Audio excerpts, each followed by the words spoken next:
నేను మొన్న ఒక రీల్ చేసిన ప్రభాస్ది, నేను మా ఆవిడ కలిసి ప్రభాస్ ఒక రీల్ చేసినాం. ఇట్లాంటి అమ్మాయే కావాలని ఏమైనా కోరికలున్నాయా? చదువుకున్న అమ్మాయి అయితే బెటర్. ఏంటి బెటరు? తింటావా చదువుని? చదువుకున్న కాడి నుంచి నువ్వు నేను సమానం, బొంగు భోషణం అని ప్రతిరోజు గొడవలు. పుట్టే పిల్లలకి ఏబిసిడీలు ఒంట్లో నేర్పించుకుంటే చాలు. కొంచెం వాడండి అయ్యా. అది ప్రభాస్ గారు చూసారు. చూసి ఏమన్నారు, నాకంటే వేణుస్వామి స్టైల్గా ఉన్నాడు అన్నాడు కామెడీగా. అంటే అంత అవేర్గా ఉంటారు మా పట్ల. అంటే వేణుస్వామి గారి పట్ల ప్రభాస్ గారు ఉండే విధానం అది. మా ఉదాహరణ, నా ఫామ్లో పండిన సీతాఫలాలు తీసుకుపోయి నేను ప్రభాస్ గారికి పంపించిన. ఆయనకు నచ్చినాయి అంటే మళ్ళీ ఇంకోసారి ఇంకో కాటన్ పంపించిన. ఈ స్పెషల్ సీతాఫలాలు అందరికీ పంచుకుంటూ ఒక స్పెషల్ పర్సన్ దగ్గరికి వెళ్ళాయి. అవునండి, మన డార్లింగ్ ప్రభాస్ దగ్గరికే వెళ్ళాయి. ఇలా పంపించింది ఏమని చెప్పారంట. చాలా బాగున్నాయి, మళ్ళీ పంపించమని అడిగారట. నేను ఇవాళ పంపించబోతున్నాను ప్రభాస్ గారికి. సో ఇది సమాజానికి తెలియకుండా నేనేదో ప్రభాస్ని టార్గెట్ చేస్తున్నా అని ప్రభాస్ ఫ్యాన్స్ అందరూ నన్ను బండబూతులు తిడతారు. కానీ నేను ప్రభాస్ బాగుంటాము అనే విషయం వీళ్ళకి తెలియదు కదా. ఈ విషయం తెలియనటువంటి మధ్యలో వచ్చినటువంటి ఆమె కూడా నన్ను కామెంట్ చేసింది, కృష్ణరాజు గారి వైఫ్. ఆమె ఏమనుకుంటుంది అంటే, వాళ్ళ వ్యక్తిగత అంశాలు నాకు తెలియయా? నేను మాట్లాడను ఆన్ స్క్రీన్, నాకు తెలుసు. నాకు కృష్ణరాజు గారి ఫ్యామిలీకి సంబంధించిన అంశాలు తెలుసు, ప్రభాస్ గారి అంశాలు తెలుసు, ప్రతి హీరోకి తెలిసిన నా వ్యక్తిగతమైన అంశాలు తెలుసు. నేను అవన్నీ మాట్లాడను. నేను ఎందుకు మాట్లాడతా? జాతకం చెప్పడం వరకే నా బాధ్యత. సో సెలబ్రిటీ స్టేటస్ పెరుగుతున్న కొద్దీ టార్గెట్ చేయడము, వ్యక్తిగతమైనటువంటి డ్యామేజ్ చేయడము ఇవన్నీ సహజమే. దీనిని తట్టుకొని నిలబడితేనే మన జీవితం అనేది ప్రకాశవంతమవుతుంది. సో ఎదుటివాడు వేసేటువంటి ఇటుకలను, రాయిలను మనము తీసుకొచ్చుకొని ఇల్లు కట్టుకోవాలి. ఎదుటివాడు వేసినటువంటి మంటలో మనం సలిగాసుకోగలిగితేనే మనకు సక్సెస్ రేట్ ఉంటుంది. నేను వీటికి కొట్టుకపోతా అంటే మనం తట్టుకోలేము. మన లైఫ్ కూడా పాపం గీతాంజలిలాగా మనం కూడా తొందరపాటు నిర్ణయాలు తీసుకోవద్దు. తనని టార్గెట్ చేసిర్రు, ఎవరు టార్గెట్ చేసిర్రు నాకు అనవసరము. ఈవెన్ ఇవాళ మీరు నమ్మకున్నా గుంటూరు కారం అనే సినిమాను వాంటెడ్లీ నెగిటివ్ పబ్లిసిటీ ద్వారా ఫెయిల్యూర్ అని చూపించారు. వాంటెడ్లీ. అంతెందుకు, నిన్నగాక మొన్న విజయ్ దేవరకొండ సినిమా రిలీజ్ అయింది, ఫ్యామిలీ స్టార్. సినిమా రిలీజ్ కాకముందే రివ్యూస్ పెట్టారు బేకార్ సినిమాని. ట్రోల్స్కు, మేమర్స్కు, ఫేక్ రివ్యూస్కు నాశనం అయిపోయినటువంటి వ్యక్తి విజయ్ దేవరకొండ. ఈ సినిమా నాశనం అవడానికి కారణం ఎందుకంటే సినిమా బయటికి రాకముందే నెగిటివ్ రివ్యూస్ పెట్టేశారు. మొత్తం ఎక్కడ చూసినా నెగిటివ్ రివ్యూస్. బాగలేదు, రాడ్డు దించుడు అంటే ఈ మౌత్ పబ్లిసిటీకి పోయేటోడు కూడా పోడు. ఇదే ప్రయత్నం నీ మీద నా మీద జరుగుతుంది. ఎట్లా? వేణుస్వామి జ్యోతిష్యం పనిచేయదు అని జనాలలోకి ఇంజెక్ట్ చేసి వేణుస్వామి దగ్గరికి క్లయింటేల్ పోకుండా చేయాలి అని సింపుల్ లాజిక్ ఉంది దాంట్లోనే. వేణుస్వామి జ్యోతిష్యం పని చేయదు అని నువ్వు ఇంజెక్ట్ చేయాలనుకుంటున్నావు అంటేనే వేణుస్వామి జ్యోతిష్యం పనిచేస్తుందని అర్థం. లేకపోతే ఇప్పుడు ఇంతమంది జ్యోతిష్కులు ఉన్నారు, ఒక్క జ్యోతిష్కుడు కూడా ఇంత పబ్లిసిటీ వచ్చిన జ్యోతిష్కులు లేరు.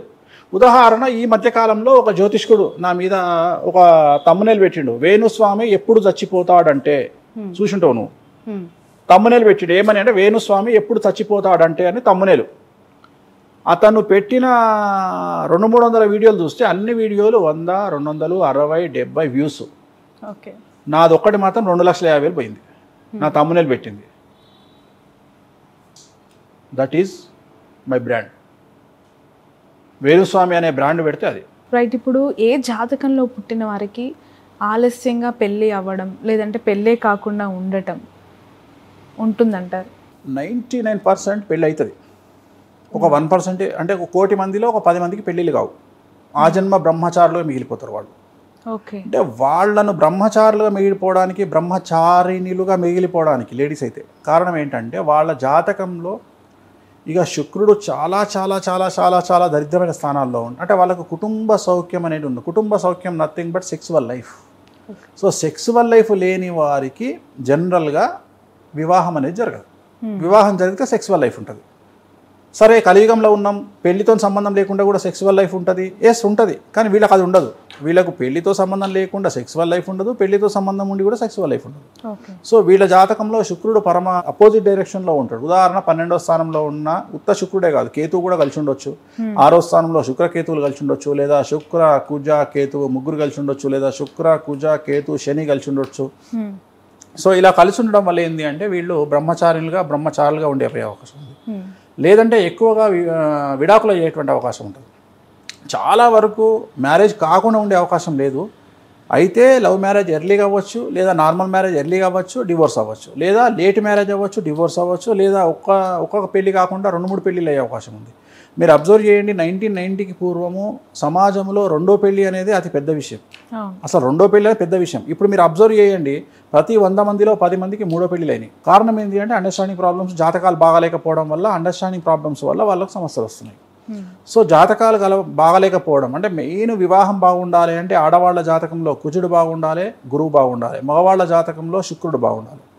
శుక్రుడు కనుక బాగాలేకపోతే మగవాళ్లకు డివోర్స్ అవుతాయి, ఆడవాళ్లకు గురువు కుజుడు బాగాలేకపోతే డివోర్స్ అవుతాయి. సో అందుకని జాతకాలు చూసుకునేటప్పుడు ఎవరి జాతకాల్లో ఎవరెవరు ఉన్నారో అనేది చూసుకొని పెళ్లి చేసుకోవాలి.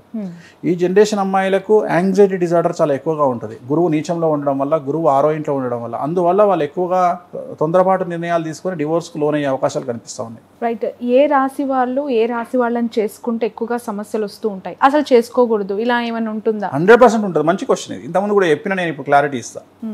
షష్టాష్టకాలు అని ఉంటాయి.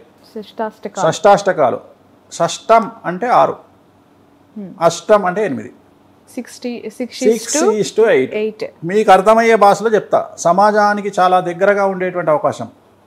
జనరల్గా మగవాళ్ళందరూ కలిసి తన ఫ్రెండ్ను కామెడీ చేసేటప్పుడు ఇవాళ నీకు ఇంట్లో 6-8 ఆరా అంటారు. టకటకిట టకటకిట టకటకిట టకటకిట టకటకిట టకటకిట. ఇది సౌండ్ ఎప్పుడు వస్తుంది? ఇది తబలా కొట్టినప్పుడు. అంటే వాని ఉద్దేశం ఏంటంటే పెళ్ళాం ఇంట్లో మొగని తబలా కొట్టిందని అర్థం, డోల కొట్టిందని అర్థం.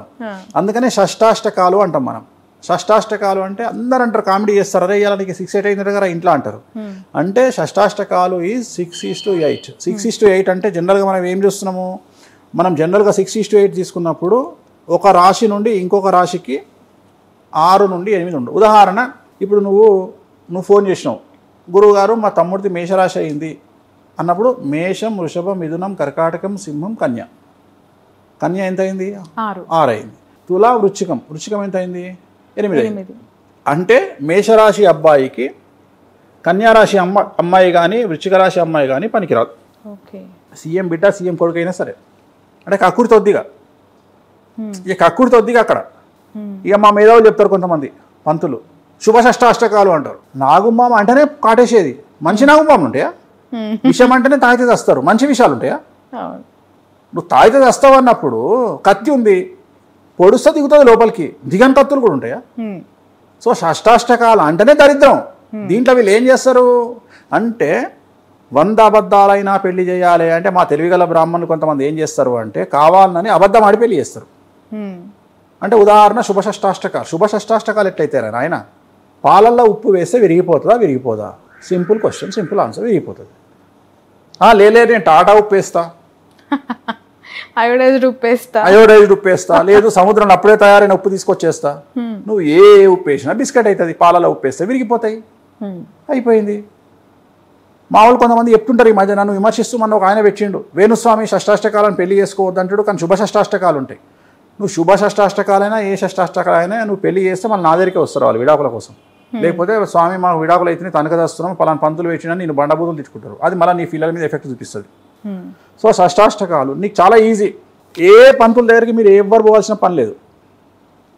అమ్మాయిది రాశి అయింది, ఉదాహరణ అమ్మాయిది రేవతి మీనరాశి అయింది అనుకుందాం. రేవతి నక్షత్రం మీనరాశి అయింది.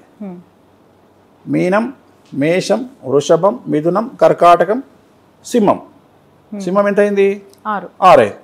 సింహం అయినాక కన్య, తుల 8. మీరే లెక్కేసుకోండి. ఏ పంతుల దగ్గరికి పోకండి, ఏ గురువు దగ్గరికి పోకండి, ఏ జ్యోతిష్కుడి దగ్గరికి పోకండి. మీ అబ్బాయి రాశి నుండి అమ్మాయి రాశి లెక్క పెట్టండి, అమ్మాయి రాశి నుండి అబ్బాయి రాశి లెక్క పెట్టండి. 8 కానీ 6 కానీ వస్తే వదిలేసేయండి, అయిపోయింది, ఆన్సర్ వచ్చేసింది. ఇది మెయిన్గా, ఇది ఒకటే మెయిన్గా. మిగిలిన అన్నీ మీరు హ్యాండిల్ చేసుకోవచ్చు, పంతుల దగ్గరికి పోవచ్చు, మాట్లాడుకోవచ్చు. ఫస్ట్ ఇవి ఉంటే ఇంట్లోనే కథం పట్టండి. ఇక వీటి జోలికి పోదు, ఇక పంతుల దగ్గర కూడా పోవద్దు, పెళ్లి సూపులకు కూడా పోవద్దు. జస్ట్ ఈ రాశి కనిపించింది, రాశి నుండి 6, 8 ఉంటే డ్రాప్ అయిపోండి. ఇంక అంతే, మాట్లాడే ముచ్చటనే లేదు. ఇక వాడు సీఎం కొడుకు కానివ్వండి, వాళ్ళ దగ్గర 1000 కోట్లు ఉండనివ్వండి, డ్రాప్ అయిపోండి. ఎందుకంటే అనుభవించడానికి ఇద్దరు ఉండరు, వేస్ట్, వదిలేయండి, సింపుల్, ఇంకా అయిపోయింది. ఇక మిగిలిన వాటికి పంతుల దగ్గరికి పోయి జాతకాలు చూపించుకోండి. ఇప్పుడు మీకు పేరు మార్చారంటే కదా, వేణుస్వామిని వేలుస్వామి అని పిలుస్తారు. మంచిగా అడిగినావమ్మా నువ్వు ప్రశ్న. వేలుస్వామి ఎప్పుడు అవుతారు? అయితే ఇప్పుడు దీనికి ఒక రీజన్ ఉందమ్మా. ఇప్పుడు సాక్ష్యం నువ్వు దొరికిన ఇవ్వాలా, నువ్వు దొరికిన ఇవ్వాలా. అయ్యో నన్ను మధ్యలో నువ్వు దొరికిన ఇవ్వాలా, నువ్వు అనవసరంగా అడిగినావు. ఇప్పుడు వేలుస్వామి అనేది ఇప్పుడు ఉగాది నాడు జీటీవీలో ఒక కార్యక్రమం రాబోతుంది. ఎవరు బిత్తిరి సత్తి నా గెటప్ వేసుకొని వచ్చి నన్ను ఇమిటేట్ చేస్తూ చేసిన వీడియో. అలీ గారు, రాశి గారు, వేణుస్వామి. అసలు ఈ వ్యక్తిని పరిచయం చేసింది ఎవరు? నాకు బిత్తిరి సత్య అనే వ్యక్తిని పరిచయం చేసింది ఎవరు? మీ ఆయన సాక్ష్యం ఉన్నాడు 6 టీవీలా. అవును, ఉగాది పంచాంగం టైంలో 6 టీవీలా మీ ఆయన ఛాంబర్లో నేను, వీళ్ళ ఆయన పేరు చిదంబర్ రెడ్డి అండి, చిదంబర్ రెడ్డి చెప్తున్నా మీకు. ఆయన ఛాంబర్లో కూర్చుంటే నా పక్కకు ఒక వ్యక్తి కూర్చున్నాడు. నా పక్కకు ఒక వ్యక్తి కూర్చుంటే బిత్తిరి సత్తి పేరు ఏదో పేరు ఉంటుంది, నాకు ఒరిజినల్ పేరు నాకు గుర్తు, చేవేళ్ళ రవి. నన్ను పరిచయం చేసి నేను కూర్చుంటే నేను చిదంబర్ రెడ్డి ఛాయ్ తాగుతుంటే, స్వామి గారు ఈయన పేరు చేవేళ్ళ రవి, ఇప్పుడు ఈ మధ్యన యాంకరింగ్ వచ్చిండు. I'm talking about 2013 or 14, 2013-14లో. ఆ రోజు జాతకం చూసి చెప్పిన, దున్నుతావు నువ్వు అని చెప్పిన, మొత్తం ఏళ్తావు నువ్వు, టీవీ మీడియాని ఏళ్తావు నువ్వు అని చెప్పిన. దాని తర్వాతనే తీర్మాన వార్తలు పడ్డది ఆయనకు. ఇది మీ వారి సాక్ష్యంగా జరిగినటువంటి డిస్కషన్. ఆయన పొజిషన్కి వచ్చిండు కదా, మరి అలాంటి నన్ను ఆయన ఇవాళ అట్లా పెట్టి ట్రోల్ చేస్తున్నాడు అంటే దాని అర్థం ఏంది? నేనేమంటున్నా అంటే దాన్ని నెగిటివ్గా తీసుకోవట్లేదు. నేను ఐఆమ్ సేలబుల్ ఐటమ్ అని ఫీల్ అవుతున్నా. ఇవాళ ఒక టీవీ ఛానల్లో నా మీద ప్రోగ్రామ్ చేస్తున్నారు అంటే that is my credibility, that is my worth, that is my market, that is my brand. ఇది నేను హ్యాపీగా ఫీల్ కావాలి. నన్ను ఎందుకు తిట్టుకుంటా? చివరికి జ్యోతిష్కులకు కూడా నేను ఇన్స్పిరేషన్ కదా. ఒక జ్యోతిష్యుడు కూడా లాస్ట్కు తన రేటింగ్స్ పెంచుకోవాలంటే, తన వ్యూస్ పెంచుకోవాలంటే వేణుస్వామి ఎప్పుడు చచ్చిపోతాడు అని తమ్మునేలు పెట్టి మరీ వేస్తున్నాడు అంటే, అలాంటి జ్యోతిష్యులు ఒక చిన్న జ్యోతిష్యులకు ఇవాళ స్టార్ హీరో ఎగ్జాంపుల్. నాకు తెలిసి నేను జ్యోతిష్యంలో నేను ప్రభాస్ లాంటి జ్యోతిష్యం అనేటువంటిది ఇవాళ మార్కెట్లో వినబడుతుంది అంటే వేరు చేసి చూడలేం. ఒక టెన్నిస్ స్టార్ అంటే ఒక సానియా మిర్జా, ఒక క్రికెట్ ప్లేయర్ అంటే సమ్ పేరు, ఒక పొలిటీషియన్ అంటే ఒక పేరు, ఒక బ్రాండ్. అట్లనే వేణుస్వామి అంటే ఒక జ్యోతిష్యం అనే పేరుకు వేణుస్వామి ఒక బ్రాండ్ అంబాసిడర్. ఎవరు అవునన్నా కాదన్నా. ఇంత ధైర్యంగా టీవీలకు వచ్చి, ఇంత ధైర్యంగా ప్రిడిక్షన్స్ చెప్పి, ఇంత ట్రోలింగ్ని తట్టుకొని, ఇన్ని మీమర్స్ని తట్టుకొని, ఇంతమంది కుంచిత మనస్తత్వాలను తట్టుకొని, ఇంతమంది దుర్మార్గం నుండి తట్టుకొని బయటపడుతుండు అంటే చాలా బిగ్గెస్ట్ అచీవ్మెంట్ నా లైఫ్లో ఇది.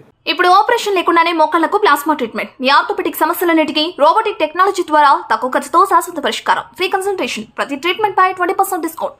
ఈ ఆఫర్ కొద్ది రోజులు మాత్రమే, త్వరపడండి. V9 hospitals 9281465842.